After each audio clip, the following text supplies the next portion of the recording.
చంద్రబాబు గారి యొక్క మొహమాటాన్ని లేదా బలహీనతని క్యాష్ చేసుకుంటున్నాయి ఓ సెక్షన్ ఆఫ్ మీడియా. ఆయన మంచి కార్యదక్షుడు, సబ్జెక్ట్ ఉన్నటువంటి వాడు, ప్లాన్డ్గా వెళ్ళగలిగినటువంటి వాడు. ఆయన పని ఆయన చేయనియాలి. కానీ ఆయన చేసే ప్రతి పనిని పోస్ట్ మార్టం చేసి ఆయన ఆ పనుల్ని వెనక్కి తీసుకునేలా చేసేటటువంటి పని, లేదంటే మేము చెప్పినట్టు నువ్వు నడువు అనేటటువంటి దాన్నే బ్యాక్ సీట్ డ్రైవింగ్ అంటారు.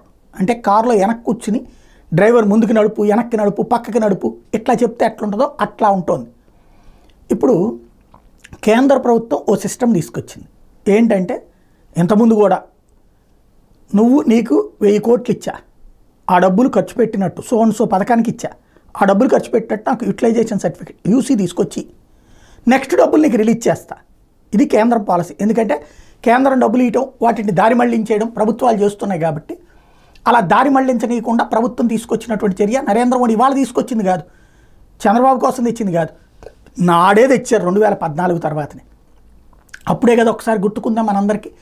యూటిలైజేషన్ సర్టిఫికేట్లు అడుగుతాడు, ఎవడబ్బా సొమ్ము, ఇది కేంద్రం సొమ్ము, రాష్ట్రాల సొమ్ము, మా సొమ్ము మాకివ్వడానికి నీకెందుకు ఇవ్వాలి యూటిలైజేషన్ సర్టిఫికేట్ అంటూ 2018-19 సందర్భంలో చంద్రబాబు గారు ఆగ్రహంతో రగిలిపోయారు. అప్పుడు జగన్మోహన్ రెడ్డిని కూడా అట్లాగే అడిగారు.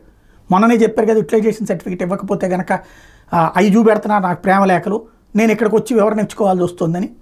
అందులో భాగంగా చంద్రబాబు గారు ఏం చెప్పారంటే ఆర్థిక శాఖ వాళ్ళకి యూటిలైజేషన్ సర్టిఫికేట్ ఇవ్వాల్సిన అన్నింటినీ కూడా ఇమ్మీడియట్గా క్లియర్ చేసేయమన్నారు. అందులో భాగంగానే పులివెందుల్లో ఏదైతే స్థానిక సంస్థల నిధుల కింద కట్టినటువంటి వాటికి డబ్బులు క్లియర్ చేశారు 100 కోట్లు. చంద్రబాబు నాయుడు గారికి ఇక్కడ ఈ బ్యాక్ సీట్ డ్రైవింగ్ చేసే పత్రికలు ఏం చేస్తున్నాయి, నువ్వు అట్టెట్టిచ్చేస్తావు, నేను జ్యోతి ఇవాళ ఈనాడు కూడా అట్టెట్టిచ్చేస్తావు. తెలుగుదేశం వాళ్ళందరూ ఫీల్ అవుతున్నారు. తెలుగుదేశం కాంట్రాక్టర్లందరినీ జగన్మోహన్ రెడ్డి 5 ఏళ్ళు వేధించాడు కదా, అట్లాగే వైసీపీ కాంట్రాక్టర్లను వేధించాలి కదా, పులివెందులో వైసీపీ కాంట్రాక్టర్లను వెట్టిచ్చేసావు అని చెప్పి వీళ్ళు పత్రికల్లో రాస్తూ సొంత పార్టీ కార్యకర్తలను రెచ్చగొడుతున్నారు. అంటే చంద్రబాబు గారు మాట వినరని సొంత పార్టీ కార్యకర్తలు ఇదిగో చంద్రబాబు ఇట్ట చేస్తున్నాడు, మారలేదు, వాళ్ళకు అనుగుణంగానే ఉంటున్నాడని. నిజంగా ఆయన వాళ్ళకి అనుగుణంగా ఉన్నాడా?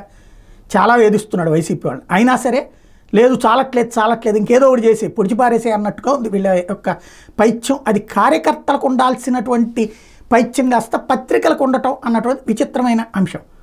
ఇందులో ఇప్పుడు అదే ఆర్థిక శాఖ చెప్పింది, బాబు యూటిలైజేషన్ సర్టిఫికేట్ ఇవ్వకపోతే నెక్స్ట్ బడ్జెట్ ఇవ్వట్లేదు, అందుకోసం పంపించమన్నారు, అది చేసామంటే ఇక నుంచి అట్లా ఇవ్వడానికి వీల్లేదు అంటూ ఇప్పుడు చంద్రబాబు గారి చేత చెప్పించేదాకా నిన్న జ్యోతిలో వార్త వచ్చింది. ఇప్పుడు చంద్రబాబు గారు అది కనుక్కొని మంత్రితో చెప్పకుండా ఇవ్వద్దు అని చెప్పారట. అంటే ఆ స్థాయిలో బ్యాక్ సీట్ డ్రైవింగ్ చేస్తున్నారు. మంచిదా చెడ్డదా భవిష్యత్తు నిర్దేశించాలి.